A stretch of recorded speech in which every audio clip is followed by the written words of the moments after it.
चुनाव होते हैं 5 राज्यों में, लेकिन जितनी गंभीरता और जितना बड़ा एक्शन चुनाव आयोग खासतौर पर पश्चिम बंगाल के लिए ले रहा था या कदम उठा रहा था पश्चिम बंगाल के लिए, उतना पुडुचेरी, केरलम, तमिलनाडु और तो और असम के लिए नहीं उठाया था। बाकायदा पश्चिम बंगाल में अर्धसैनिक बलों से लेकर बड़े बड़े अधिकारियों की नियुक्तियां हो रही थी, एनआईए को डिप्लॉय किया गया था, ये तमाम चीजें हो रही थी और ये सब चुनाव आयोग की मर्जी के बिना नहीं हो सकता।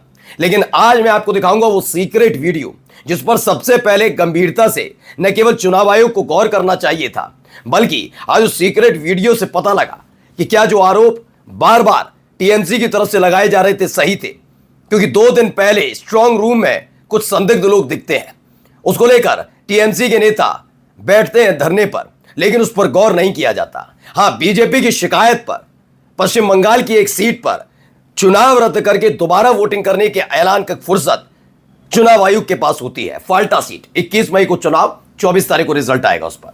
लेकिन जब टीएमसी की तरफ से शिकायत होती है तो नहीं, उस पर कोई एक्शन होता। अब जो एक नया वीडियो, सीक्रेट वीडियो लीक हुआ है, उसने कई तरह के सवाल खड़े किए हैं। यही नहीं, आज सवाल तो चुनाव आयोग से भी है और उन अर्धसैनिक बलों से भी जिन्हें डिप्लॉय किया गया था कि आखिरकार जगह जगह डिप्लॉयमेंट के नाम पर जो हुआ, चुनाव के रिजल्ट आने के बाद जब उत्पातियों का झुंड उत्पात काट रहा है पश्चिम बंगाल में, तब ये केंद्रीय अर्धसैनिक बल कहां है, चुनाव आयोग कहां है? कई सारे सवाल हैं, आज वही पूछे जाएंगे। नमस्कार, मैं हूं प्राज्वल गौतम और आप देख रहे हैं प्रश्नवार। सबसे पहले रिजल्ट आपको पता ही है, प्रचंड बहुमत बीजेपी का। ये वो लोग भी इस पूरे प्रचंड बहुमत को पचा नहीं पा रहे जो लोग भारतीय जनता पार्टी के कट्टर समर्थक या यूं कहा जाए सबसे मजबूत समर्थक हैं। उनके नेताओं को भी पता है यह खेल है। वरना आप सोचिए, तमिलनाडु एक बड़ा राज्य, वहां पर भी इस तरह की डिप्लॉयमेंट नहीं होती। उत्तर प्रदेश के जो बताए गए कर्मठ बड़े अधिकारी भेजे नहीं जाते। उन कर्मठ अधिकारी ने कितनी फुर्सत के साथ काम किया, कितनी जिम्मेदारी निभाई है, मेरे को बताने की जरूरत नहीं। खैर, सीआरपीएफ, उसकी तैनाती खासतौर पर किस इलाके में, सब देख रहे थे।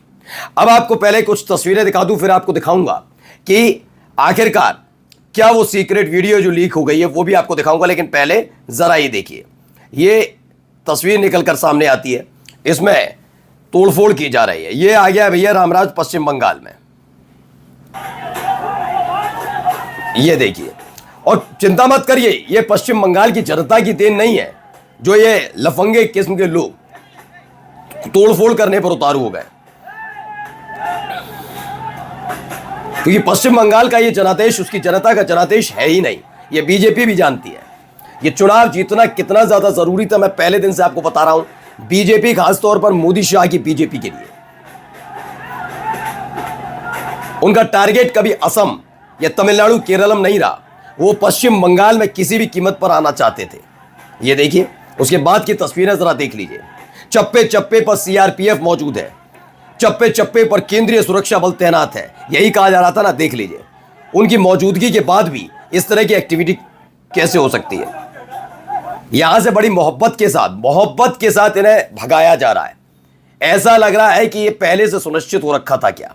वरना आप यकीन मानकर चलिए, यहां पर अगर चीजें पलटी हुई होती और केंद्रीय सुरक्षा बल जो यहां तैनात है, वह यहां पर ये कार्यकर्ता बीजेपी के कैंप में घुसकर ये कर रहे होते, तो अब तक इनकी जो पूरी की पूरी देह है वो लाठियों से नापती जाती। लेकिन क्या यहां पर ये हो रहा है? नहीं। यह आसनसोल से निकली हुई तस्वीर है, जो टीएमसी के कैंप में कुछ भीड़ घुसती है। बाद में दावा किया ये बीजेपी के ही कार्यकर्ता थे जो वहां घुसते हैं और जो सुरक्षा कर्मी है उन्हीं के सामने तोड़फोड़ करने में व्यस्त नजर आते हैं। ऐसा लग रहा था कि बहुत मोहब्बत के साथ समझाया जा रहा है। मैं फिर कहूंगा, जब जब जनता बदलाव मांगती है और बदलाव करती है, उसके बाद सारी जिम्मेदारी उसी जनता की होती है कि उसने कैसी सरकार चुनी है। लेकिन जहां जनता बदलाव ना कर ला रही हो, बल्कि मशीनरी के दम पर लाया जा रहा हो जो स्पष्ट नजर आए, तो कोई जनता से कुछ पूछना क्यों? आज तो चुनाव आयोग से पूछना है। क्या इन्हीं तस्वीरों के लिए ये केंद्रीय सुरक्षा बल की तैनाती हुई थी, सीआरपीएफ की तैनाती हुई थी, एनआईए पहुंच रही थी, बड़े बड़े अधिकारी पहुंच रहे थे? इन पर लगाम लगाने की जिम्मेदारी किसकी? ज्ञानेश कुमार, जवाब दीजिएगा ना। आइए, पश्चिम बंगाल आसनसोल में टीएमसी कैंप पर तोड़फोड़ हुई। कैंप में घुसे दर्जनों युवकों ने खूब तोड़फोड़ मचाई। टीएमसी वाले इसका आरोपी बीजेपी समर्थकों पर लगा रहे हैं कि ये बीजेपी के समर्थक हैं जिन्होंने ये सब किया है। अब एक बयान है, चूंकि IANS का है, एजेंसी का, इसलिए हम पढ़कर बता देते हैं।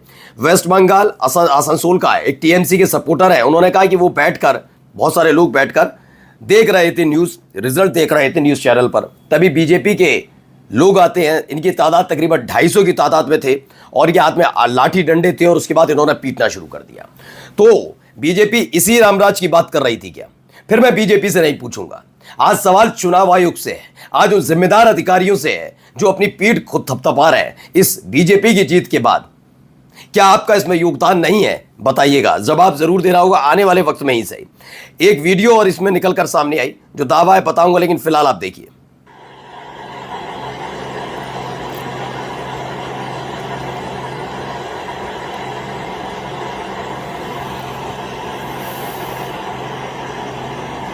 ये देखिए,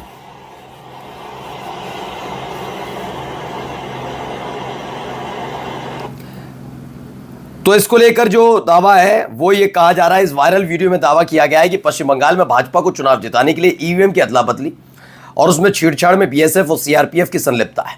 अगर ये दावा सच है तो इस देश में लोकतंत्र का अंत हो चुका है, अब तानाशाही चल रही है, ऐसा अभिमन्यु सिंह का कहना है। लेकिन उससे भी बड़ी तस्वीर एक ये निकल कर आई। ये दरअसल दिन में निकली हुई तस्वीर थी जिसमें कई कैमरे ऑन नजर आते हैं लेकिन कई कैमरे बंद भी नजर आते हैं। इसे लेकर टीएमसी की जो सांसद है उन्होंने भी मोर्चा खोला था, उन्होंने भी शिकायत दर्ज कराई थी। लेकिन जितनी शिकायत बीजेपी की तरफ से की जाती है उस पर गंभीर नजर आता है चुनाव आयोग, उतना टीएमसी पर नजर नहीं आया। फाल्टा विधानसभा सीट पर, मैं ये नहीं कहता कि फाल्टा विधानसभा सीट पर जो कुछ हुआ उसके बाद एक्शन चुनाव आयोग को नहीं लेना चाहिए था, वो भी जरूरी था। लेकिन क्या इस तरह के आरोपों के बाद चुनाव आयोग उतना सक्रिय, संजीदा नजर आया, गंभीर नजर आया जितना टीएमसी के विपक्ष यानी बीजेपी के आरोपों पर था? अब ये इसको लेकर शिकायत दर्ज कराई किसने? टीएमसी की सांसद है महुआ मोइत्रा। उनका आरोप है कि 4 स्ट्रांग रूम के सीसीटीवी कल रात 23:52 यानी कि रात के 11:52 से लेकर 2:16 तक बंद हो गए, यानी तकरीबन 2.5 घंटे बंद रहे। इसमें पहली सीट है कृष्णानगर नॉर्थ।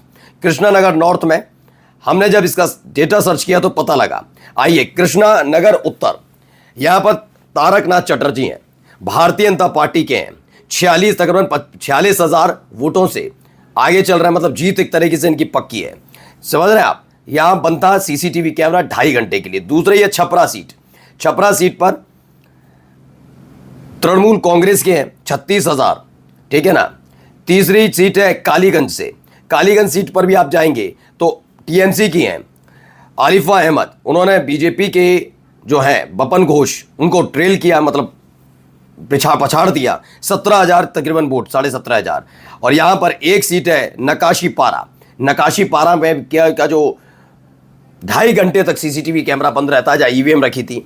यहाँ शांतनु डे चुनाव में लीड बनाते हैं, ये बीजेपी के हैं 17,327। तो क्या इसी तरीके से खेल किया गया? ये प्रश्न, ये सवाल उठना इसलिए भी लाजमी है दोस्तों क्योंकि ये असाधारण जीत नहीं है। ये सिर्फ ऐसे ही नहीं कि नॉर्मल हो गया है, अरे ये तो होना ही था, नहीं, ये होना ही था, ये जनता ने तय नहीं किया था। ये सब जानते हैं ये तय कहां से हुआ, कैसे एग्जीक्यूट किया गया, क्या क्या वहां हो रहा था। और तो और अब आरोप तो मुझे शुभेंदु अधिकारी के भी बड़े फर्जी नजर आते हैं, जो कह रहे थे कि ममता बनर्जी ने 750 नकली उंगलियां मंगा ली थी, आर्टिफिशियल फिंगर्स, धांधली करने के लिए। अगर ये धांधली करने के लिए उन्होंने मंगा ली होती तो भारतीय जनता पार्टी की इतनी सीट आ पाती? तो खेल कहां हुआ, समझ लीजिए। नमस्कार। New public inter college Lucknow, admission open. For more information call 0522 282232 और 7755 089585।